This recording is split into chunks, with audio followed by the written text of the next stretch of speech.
ॐ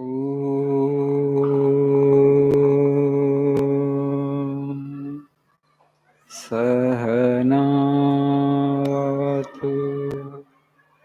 सहनौ भुनक्तु सह वीर्यं करवावहै तेजस्विनावधीतमस्तु मा विद्विषावहै। ॐ शान्ति शान्ति शान्तिः। ॐ असतो मा सद्गमय तमसो मा ज्योतिर्गमय मृत्योर्मामृतङ्गमय। ॐ शान्ति शान्ति शान्तिः।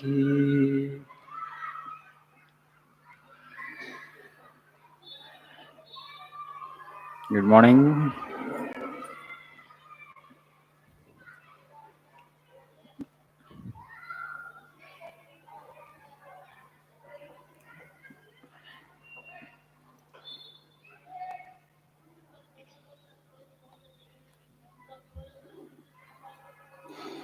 Kabir Das said, Balu Avastha Kelu Gavayo. Children nicely playing there. So that is childhood. So, when you come to youth, we become busy, to satisfy our desires. We'll have a lot of ambition. So when man can think of God, childhood is actually, according to him, according to Kabir Das ji, childhood actually is full of fun and play. You're preoccupied with this. A young man or woman, actually, you're preoccupied with, attaining something in life. There is a time for man to think of God, he says. So, yeah, so you have to make time for God, otherwise you will not get it. That's what he meant to say. So please see page number 75.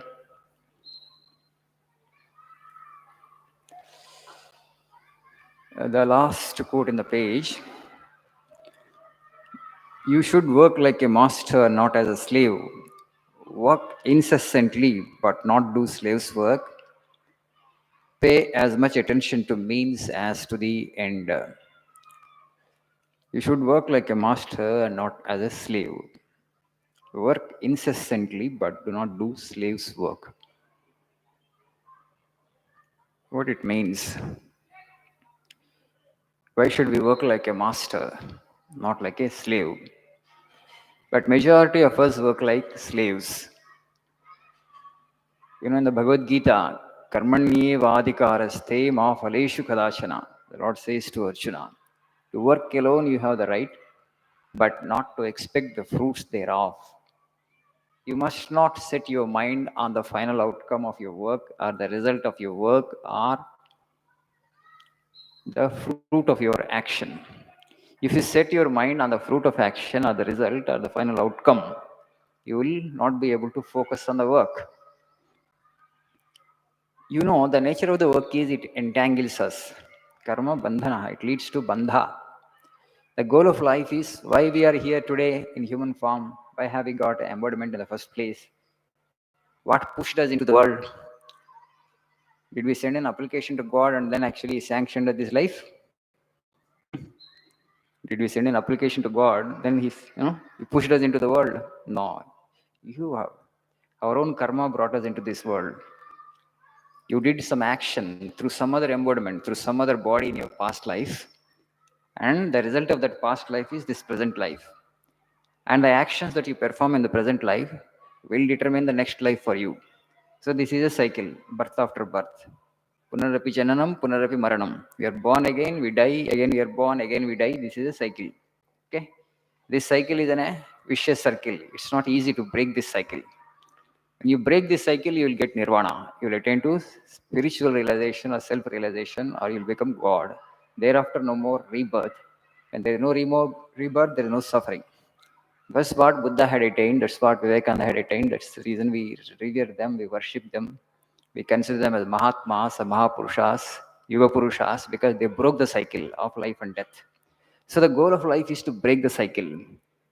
If you do the work with attachment to the fruits of action, okay, you will come back to the world. Again, actually, the bondage will be enhanced. There is this tendency of creating bondage in the work itself. Inherently, actually, it has the tendency. Work means we'll expect something, right? Is there anybody who does something without expecting anything in return? Everybody in this world works like a slave in the sense of what will I gain? What will I get? That is the thing, right? But if you can work like a master means you will not care for the result. I work for the sake of work. Please try to learn to work for work and work in freedom and work in love. What it means to work in freedom? You don't care for the result. If your result comes, you take. But your mind is not focused on the result. Then you are a hero. You are a master of work. A hero alone can tell. If you have that kind of attitude, the work will never entangle you. It always actually liberates you. The action that you perform itself liberates you. There is no way we all cannot go to the Himalayas and sit in a cave. No, I don't want to do anything. I only want nirvana. Can you sit like that? You go to the Himalayas and sit in a cave and try to seek your enlightenment? No. We all have to be in the society. We all have to work. In and through work, we have to seek our liberation. We have to seek God. We have to attain to the truth. How that will happen? When you learn the secret of work. What is the secret of work? Work like a master. What it means to work like a master? Don't expect the fruits. Don't care for the results. Don't set your mind on the outcome. We have only one mind. No, it can't be simultaneously focused on the means of the work and also the outcome of the work. You set your mind on the outcome, you cannot focus on the means. అంతే కదా so పని చేస్తున్నప్పుడు పని ఫలం మీద mind పెట్టేసాం అనుకోండి పని మీద దృష్టి ఉండదు ఉంటుందా right? But if you 100% focus on the action itself, the outcome is bound to come. The result is bound to come. The end will anyway come when you're focused on the means to reach the end. So the goal is not that important. Set the goal and afterwards forget the goal and try to focus on the means, how to attain the goal. Try to focus on the means. Today you set a goal, right? You want to crack civil services. You set the goal, fine. You have set the goal. Now you need to focus on the means. That means you get the syllabus, see the previous question papers, and then focus on that and that and that alone. Forget about the goal. Now you have set the goal. Now what cadre will I get? Which state cadre I will get? Which service I am going to get? Okay. If you keep daydreaming, if you just imagining on the final outcome, okay. And what if I don't get it? My time will go waste, my energy will go waste, my money will go waste. If you think like that, you cannot really focus on the means. That's why again and again Vivekananda would say, focus on the means, the end is bound to come. Okay? And work like a hero and not like a slave. In the Bhagavad Gita, the Lord says, Yajnarthat karmana anyatra lokoyam karma bandhanaha. Only for the sake of yajna, one must perform action. What is yajna? When you offer the fruit of action to the Lord, then it's an yajna. Anyway, you can't do detached work. It is very difficult for you. So whatever you do, the outcome, the fruit, result of it is surrender to the Lord. Okay? Then it's yajna. Every day, through every action, you are performing yajna. And through such a yajna, you will attain to liberation one day. You will attain to mukti. You will attain to kaivalya. You will attain to freedom. You will attain to nirvana. You will attain to self-realization. That is the ultimate goal of life. We all must work towards that end consciously. That is the goal and purpose of education. That is the goal and purpose of philosophy. That is the goal and purpose of spirituality. That is the goal and purpose of religion. All have only one end and one goal. Okay? But that goal is the highest goal, and set before yourself, and you will attain this world and also the next world. Be hero, and always say, I don't work for results. I work for the sake of work. I work in love and I work in freedom. Okay? Thank you. Nice day.